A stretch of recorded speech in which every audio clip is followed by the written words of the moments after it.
आज हम बात करेंगे बिहार डीएलएड संयुक्त प्रवेश परीक्षा 2025 की बेस्ट बुक के बारे में, जो आपके चक्षु प्रकाशन की आती है। इस बुक में प्रत्येक टॉपिक को काफी सरल भाषा में आसान तरीके से आपके लिए समाहित किया गया है। इस बुक को आप एक बार लेके पढ़ते हैं तो निश्चित रूप से आप अपने आप को मजबूत स्थिति में पाएंगे। किसी भी परीक्षा को अंतिम समय में तैयारी को बहुत बेहतर करने के लिए प्रैक्टिस सेट भी लगाना काफी महत्वपूर्ण हो जाता है। तो आप देखेंगे कि बिहार डीएलएड संयुक्त प्रवेश परीक्षा 2025 की चक्षु प्रकाशन की आपकी प्रैक्टिस सेट की भी बुक आती है, उसको भी आप ऑर्डर करके उसको भी हल कर सकते हैं। ये बुक आपको आसानी से फ्लिपकार्ट, अमेजन, स्नैपडील, चक्षु प्रकाशन के ऑफिशियल वेबसाइट पे भी जाके ऑर्डर कर सकते हैं और इसका डिस्क्रिप्शन में भी लिंक है, वहां से भी ऑर्डर करके आप घर बैठे इस बुक को मंगा सकते हैं। जय हिंद साथियों, कैसे हैं आप सभी। उम्मीद करता हूं आप सभी अच्छे होंगे, मस्त होंगे। आज है आपका 13 जनवरी 2025। तो आप देखेंगे कि जिन भी भाई बहनों का एडमिशन बीएड 2024 से 26 वाले सत्र में जेएनसीयू बलिया में हुआ है, यानी जन नायक चंद्रशेखर विश्वविद्यालय बलिया में हुआ है, तो उनका पहले सेमेस्टर का आज आपका अंतिम पेपर था। पहले सेमेस्टर में आपके 4 पेपर होते हैं। पहला पेपर 6 जनवरी को हुआ था, दूसरा 8 जनवरी को, तीसरा आपका 10 जनवरी को, चौथा पेपर आज यानी 13 जनवरी को आपका समाप्त हो गया है। पहला सेमेस्टर आपका समाप्त हो गया। तो चौथे दिन चौथा पेपर कैसा आया था, आज इस पर को देख लीजिए। अगर अगले वर्ष आपको देना है, बीएड में एडमिशन लेना है इस यूनिवर्सिटी में पहले सेमेस्टर का, तो आप देख लीजिए कि आपके पेपर इसमें कैसे आते हैं। तो आइए आज वीडियो की शुरुआत करते हैं और देख लेते हैं। और अब एक बात मैं आपको बता दूं कि आप देखेंगे कि अब आपके पहले सेमेस्टर के पेपर समाप्त हो गए, तो कुछ कुछ कॉलेजों पर आप देखेंगे इनकी प्रैक्टिकल हो गया है, यानी पहले सेमेस्टर का आपका प्रैक्टिकल हो गया है। प्रैक्टिकल भी आपका 50 नंबर का है तो हो गया है, और कुछ कॉलेजों पर भी बाकी है। परीक्षा बस समाप्त हो गया तो 15 से 20 दिनों के अंदर आप देखेंगे कि आपके प्रैक्टिकल के लिए आपके कॉलेज की तरफ से मैसेज आएगा, आपको बुलाया जाएगा। और प्रैक्टिकल में आपको 3 फाइल लिखनी है। मैं पहले ही आपको बताया हूं, तीनों फाइल का मैं पीडीएफ भी अपने टेलीग्राम ग्रुप में शेयर किया हूं। अभी तक आपने नहीं लिखा है तो उसको अब लिख लीजिए, क्योंकि आपका पेपर अब समाप्त हो गया है। अब आपका केवल प्रैक्टिकल ही बाकी रहा है। तो आज कैसा पेपर आया आइए देख लेते हैं। तो ये आप देख सकते हैं यहाँ पे बीएड प्रथम सेमेस्टर 4th पेपर ये आपका ये होता है, एजुकेशन टेक्नोलॉजी एंड सीएआई का होता है। ये भी आपका 50 नंबर का होता है और ये आपका 2 ही घंटे का ये भी होता है। उसके बाद आइए, जो पहला प्रश्न अनिवार्य है जिसमें 5 प्रश्न आपके करने होते हैं। तो खंड अ में देखिए कौन से प्रश्न आपके आए थे। एक प्रश्न यहाँ पे आपका 2 नंबर का होता है, तो 5 प्रश्न करेंगे तो आपके यहाँ के 10 नंबर क्लियर होंगे। तो आप देखेंगे कि शिक्षण का परिभाषा आपसे पूछा गया था। दूसरे में देखेंगे सूक्ष्म शिक्षण की अवस्थाएं आपसे पूछा गया था। उसके बाद तीसरा प्रश्न देखेंगे सूक्ष्म शिक्षण की प्रति पुष्टि की भूमिका आपसे पूछा गया था। चौथा प्रश्न में आपका संप्रेक्षण की बाधाएं पूछा गया था।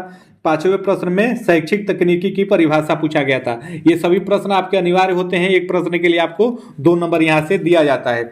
उसके बाद आप देखेंगे कि सेक्शन बी में बढ़ेंगे, यानी खंड बी में, तो यहाँ पे आपके 5 प्रश्न करने होते हैं। 8 प्रश्न दिया रहता है, केवल 5 प्रश्न उसमें से कोई आपको जो आ रहा है वही करिए। एक प्रश्न वहां से आपका 4 नंबर का होगा, तो 5 करेंगे तो यहाँ से आपका 20 नंबर क्लियर होता है। और 200 से कम शब्दों में ही ये आपको प्रश्न लिखना होता है। तो इसमें आप देखेंगे कि पहला प्रश्न यहाँ पे आपका पूछा गया था कि शिक्षण अधिगम प्रक्रिया में सूचना एवं संचार तकनीकी की भूमिका आपको बताना था। उसके बाद दूसरा प्रश्न में आप देखेंगे इसमें पूछा गया था कि शिक्षण अधिगम में संयोजनवादी उपागम क्या है, आपको बताना था। उसके बाद तीसरा आप देखेंगे शिक्षण प्रतिमान के अवयव पूछे गए थे। उसके बाद चौथा प्रश्न आप देखेंगे साइनोटिक्स की विशेषताएं आपसे पूछा गया था। उसके बाद 5वें में मिश्रित अधिगम की विशेषता आपसे पूछा गया था। उसके बाद आप देखेंगे सूक्ष्म शिक्षण के चक्र पूछा गया था। और उसके बाद संप्रत्यय संप्राप्ति प्रतिमान की विशेषताएं पूछा गया था। और कंप्यूटर सहायक अनुदेशन की अवधारणा पूछा गया था। यानी 8 प्रश्न थे, इसमें से कोई आपको 5 करना था जो आपको समझ में आए। एक प्रश्न के लिए यहाँ से आपके 4 नंबर मिलते हैं। उसके बाद अंतिम सेक्शन यानी सेक्शन सी में यानी खंड स में पहुंचेंगे तो ये आपका दीर्घ उत्तरीय प्रश्न होता है। तो इसमें 2 यूनिट में आपके प्रश्न दिए रहते हैं, 2-2 प्रश्न दिए रहते हैं। 1 यूनिट से आपको 1 प्रश्न यहाँ से करना होता है। एक प्रश्न के लिए यहाँ पे 10 अंक मिलते हैं, तो 2 प्रश्न आप यहाँ से करेंगे तो आप देखेंगे कि 20 नंबर यहाँ से आपके क्लियर होंगे। तो उसके बाद ये 500 से कम शब्दों में ही आपको अच्छे से लिखना होता है। तो यहाँ पे आप देखेंगे कि तीसरा प्रश्न आज इसमें आपका दिया गया था, तीसरा और चौथा में से कोई आप एक करिए। इन दोनों में से कोई एक आपका करना होता है। तो तीसरा प्रश्न देखेंगे उचित उदाहरणों के साथ बुनियादी शिक्षण प्रतिमान की विवेचना करने के लिए आपसे कहा गया था। और चौथे प्रश्न में देखेंगे कि अभिक्रमित अनुदेशन से आप क्या समझते हैं, इसके प्रकारों का उल्लेख कीजिए, ये आपसे पूछा गया था। तो इन दोनों में से जो आपको समझ में आया अच्छे से उसको करिए। इस प्रकार से होता है। उसके बाद पांचवें और छठे में से कोई आपको एक करना होता है। तो इसमें आप देखेंगे पांचवा प्रश्न आपसे पूछा था कि वेब आधारित अनुदेशन को परिभाषित कीजिए। डिजिटल युग में इसके भूमिका पर आपको चर्चा करने के लिए कहा गया था। उसके बाद छठे प्रश्न में आप देखेंगे संप्रेषण की अवधारणा को परिभाषित कीजिए, संप्रेषण के अवयवों की विवेचना कीजिए। तो इन प्रश्नों में से कोई आपका एक करना था। तो इस प्रकार से आप देखेंगे कि पहले सेमेस्टर का आपका सारे पेपर समाप्त हो गए, 4 ही पेपर होते हैं, अब आपके ये समाप्त हो गए हैं। तो इस प्रकार से पहला सेमेस्टर आपका पूर्ण हो गया और आगे भी दूसरा सेमेस्टर, तीसरा सेमेस्टर, जो भी आपका सेमेस्टर आगे आएगा, प्रत्येक के लिए मैं पहले से ही आपको वीडियो प्रोवाइड करा दूंगा महत्वपूर्ण प्रश्नों का। तो उसके लिए भी आप चैनल को सब्सक्राइब करके हमसे जुड़ जाइए। और पहले सेमेस्टर का अब तक आपने प्रैक्टिकल की फाइल नहीं बनाया है और प्रैक्टिकल के फाइल में आपको क्या क्या लिखना है समझ में नहीं आ रहा है, तो उसके लिए भी चैनल को सब्सक्राइब करके हमसे जुड़े रहिए।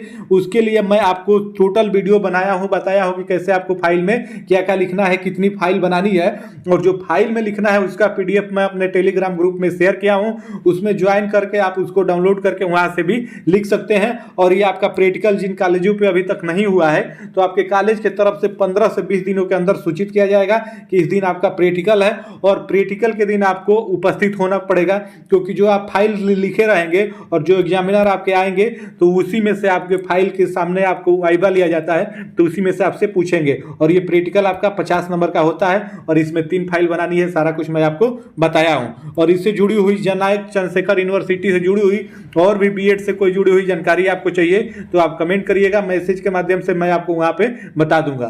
तो फिर मिलेंगे अगली अपडेट में, तब तक के लिए आप सभी को जय हिंद, धन्यवाद।